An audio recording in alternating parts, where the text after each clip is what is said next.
안녕하세요, 비트TV입니다. 지금 미국 대선에 출마하고 있는 케네디, 민주당에서 탈당을 해서 무소속 출마를 하고 있죠. 그런데 참 이 양반 재밌는 얘기를 했습니다. 자, 여기서부터는 구독자분들에게만 노출이 되는 영상입니다. 구독, 좋아요 좀 눌러주시고요. 미 전체 예산 블록체인에 넣어서 투명성을 제고해야 된다. 비트코인이 갖고 있는 가장 큰 철학, 데이터를 위변조할 수 없다, 해킹할 수 없다. 제가 그런 얘기 한 적 있죠. 우리나라 국회의원 그리고 정부, 지자체 시행하는 모든 정부 정책들을 블록체인 안에 넣어야 된다.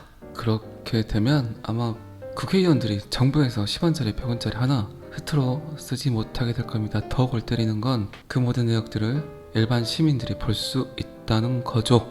그게 가장 두렵겠죠. 그리고 좀 더 진화를 하게 되면 이제 투표, 비트TV는 그런 얘기 많이 했죠. 지금의 시대를 정의하려면 디지털에게, 스마트폰에게 내가 진짜 나임을 증명해야 되는 시대. 그거를 이제 이 암호화폐는, 비트코인은 64자열의 해시 값으로 모든 걸 표현하고 있죠. 내가 나임을, 진짜 나임을 증명해야 되는데 그 증명을 암호학을 통해서 실현시킨다는 거죠. 자, 투표가 그렇게 진행이 된다면, 얼마 전에도 총선을 했었지만 불필요한 비용이 얼마나 절약이 될까요? 종이도 종이지만 투표 개표에 동원되는 인원수가 도대체 몇 명입니까? 엄청난 예산이 투여돼도 부정선거라는 이야기는 계속 나오고 있죠. 어쨌든 블록체인 기술은 제가 봤을 때는 가장 유용하게 쓸 수 있는 공간이 투표. 내가 진짜 나임을 증명할 수 있다면 투표율이 과연 얼마 정도 나올까요? 그리고 개표 시간이 어느 정도 될까요? 이렇게 된다면 정말 여러분들이 원하는 직접 민주주의가 거의 100% 구현이 될 수 있겠죠. 특별한 총선이나 대선이 아닌 정부의 중요 정책들을 일반 시민들이 아주 짧은 시간에 결정을 한다. 그래서 비트코인, 블록체인 기술을 직접 민주주의의 실현, 그리고 디지털 안에서 여러분들에게 진정한 자유를 줄 수 있다고 이야기를 합니다. 이 이야기를 2년 전, 3년 전에 들었을 때는 무슨 이야기인지 잘 몰랐죠. 그때 들을 때는 쟤가 미쳤나? 도대체 무슨 소리 하는 거야? 이거 그냥 도박 아니야? 투기 아니야? 사기 아니야? 그런데 무슨 진정한 민주주의를 찾고 진정한 자유를 찾는지 이해하기 힘들었지만, 미 대선 출마자 지금 17% 정도 지지율을 받고 있다고 해요. 오히려 바이든보다 트럼프에게 더 큰 데미지를 주고 있다는 로버트 F 케네디 주니어가 블록체인 기술을 활용해서 정부 예산 전체를 블록체인에 넣어서 스마트 컨트랙트를 걸어서 투명성을 제고하겠다고 밝혔습니다. 스마트 컨트랙트의 가장 큰 틀은 그거죠. if, 만약 뭐뭐 하지 않으면 그 어떤 것도 주지 않겠다. 정부 예산을 가지고 시행을 하려는데 그 시간, 그 내용, 모든 게 일치하지 않으면 돈이 지급되지 않는다.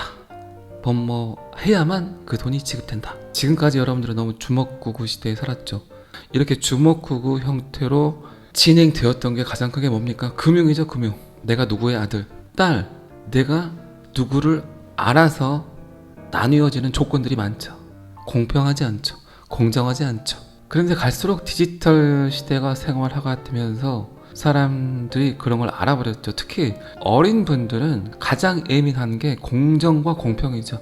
숫자. 알바를 해서 알바비를 받는데 돈 100원만 입금이 되지 않아도 되게 예민하게 굴죠. 근데 나이 드신 분들은, 기성세대들은 그런 부분에 대해서 그닥 신경 쓰지 않지만, 태어날 때부터 디지털을 접했던 시대, 그 시대의 아이들은 1 더하기 1이 영원히 그 누가 뭐라 그래도 2가 되어야 됩니다. 깎는 것도 싫어하죠. 충분히 기성세대들은 재래시장에 가게 되면 덤을 원하죠. 덤을. 그리고 깎길 원하죠. 그런데 이제 시대가 점점 디지털화 되면서 깎는 게 뭐야, 덤이 뭐야, 오히려 그런 덤을 주면 거부감을 느끼는 경우도 많이 보셨을 겁니다. 어쨌든 시대가 이렇게 변하고 있습니다. 블록체인 기술을 활용하겠다. 그거는 뭡니까? 결론은 암호화폐가 구동이 돼야 되겠죠. 아니, 여러분들은 그런 생각할 수 있어요. 결제, 금융에 대해서 굉장히 다른 각도로 암호화폐를 보셨죠. 아니, 지금까지 비자카드, PC카드, 직불카드, 현금 거래 너무나 편하게 썼는데 왜 굳이 암호화폐, CBDC, 디지털 커런시 이런 걸로 결제를 하려고 할까? 그렇게 나쁘지 않았고 그렇게 불편하지 않았는데, 그런데 지금 이 데이터를 보니까 살짝 생각이 바뀌시죠? 미 전체 예산을 블록체인에 넣게끔 만드는 암호화폐로 거래가 돼야만 정상적인 블록체인이 구동을 하기 때문에 이 블록체인 기술이 결국 산업 전반의 모든 거래 형태를 바꿀 수 있다는 거죠. 그런데 세상을 바꾸는 건 오히려 블록체인 기술보다 데이터를 넣을 수 있는 운동장을 만들어서 그 운동장을 만든 사람에게 주는 이 암호화폐가 결국 세상을 바꿀 겁니다. 제가 XRP가 거래의 도구로만 그쳤다면, 스마트 컨트랙트를 장착하지 않았다면, NFT를 장착하지 않았다면 그냥 얘는 1달러가 끝이구나라고 생각을 했지만, 스마트 컨트랙트를 장착하고 NFT 거래를 하고 그리고 ODR 요렇게 모든 것들을 장착한 놈이 지금 무엇을 넘보고 있습니까? 스테이블 코인, CBDC 살짝 여러분들에게 힌트를 주고 있죠. 어쨌든 돈은 거래의 도구가 바뀌는 그 시대에 가장 많은 부자가 생성이 됐다는 걸 꼭 기억하시기 바랍니다. 제가 이런 기사 보면 제가 2년 전에 했던 이야기를 2년 뒤에 그 누군가는 하는구나 라고 자랑질을 하는 게 아니라, 제가 오래전에 느꼈고 알았던 지식들을 지금은 수많은 사람들이 그걸 인정하고 또 실생활에 접목시키려고 하는구나. 자, 이 기사는 여기까지만 보겠습니다. 최근 BIS의 스테이블 코인에 대한 또 다른 보고서, 그리고 세계 금융기관들과의 리플과의 파트너십, 그리고 메이저 상업은행들과의 파트너십, 그리고 CBDC를 개발하고 있는 국가들과의 파트너십, 그리고 지금 이제 해결이 되려고 하고 있는 SEC와의 소송, 점점 하나씩 그들이 순서에 맞춰서 데이터를 찍어서 내놓는 것 같죠. 데일리 하드 기사에 어쨌든 세계 경제 포럼에서 금융이 다음 단계에 진입함에 따라 전 세계 각국 중앙은행의 98%가 CBDC를 준비하고 있다고 밝혔습니다. 그런데 이 부분에 대해서도 제가 그런 얘기 했죠. CBDC를 준비하고 있는 것처럼 보이지만 그냥 미국만 넋놓고 바라보고 있다. 디지털이니까, 기축통화국이니까 우리가 아무리 뭘 만들어도 미국이 받아들여주지 않는다면 특정 국가에서 만든 CBDC 프로토콜을 누가 인정을 할까요? 그냥 한 놈이 만들어야 되겠죠. 유튜브가 하나이듯, 인스타그램이 하나이듯, 메타가 하나이듯. 그래서 디지털은 운동장에서 노는 아이들이 많아지면 많아질수록 엄청난 권력을 가질 수밖에 없죠. 금융의 다음 단계, 돈의 다음 단계. 여러분들을 백만장자로 만들기에는 그렇게 많은 XRP가 그래서 필요하지 않습니다.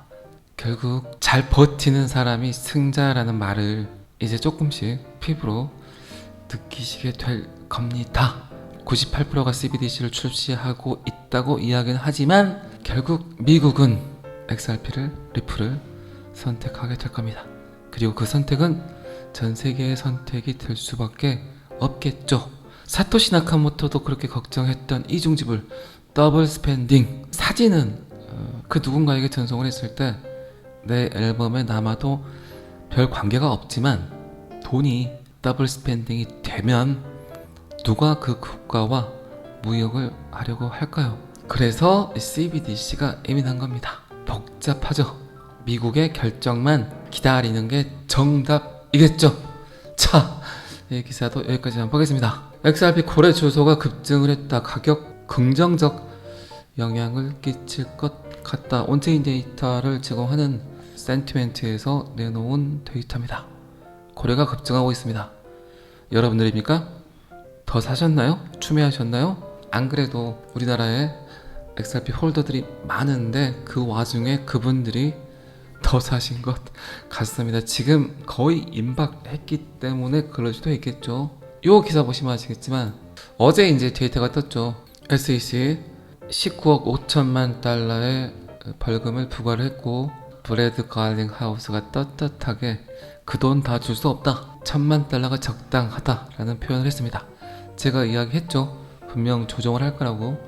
그런데 깎아도 너무 많이 깎았죠. 거의 200분의 1로 깎아버렸죠.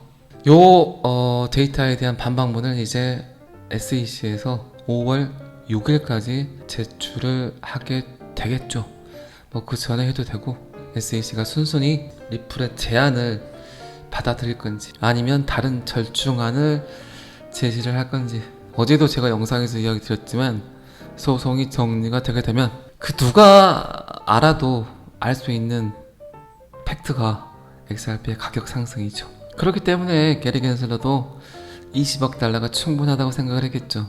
그런데 참 브래드 갈링하우스 깐깐하긴 깐깐합니다. 제 생각에는 $5억 정도, $4억 정도에서 절충안이 나오지 않을까요? 어쨌든 $20억 $10,000,000든 쇼부가 좀 났으면 좋겠습니다. 어쩌면 비트코인의 재상승, 재반등을 이끄는 뉴스가 SEC와 리플과의 소송이 정리되는 그 사건이 반감기가 끝난 비트코인을 다시 꿈틀꿈틀하게 만들 수 있는 도구로 활용이 될 수도 있을 것 같습니다.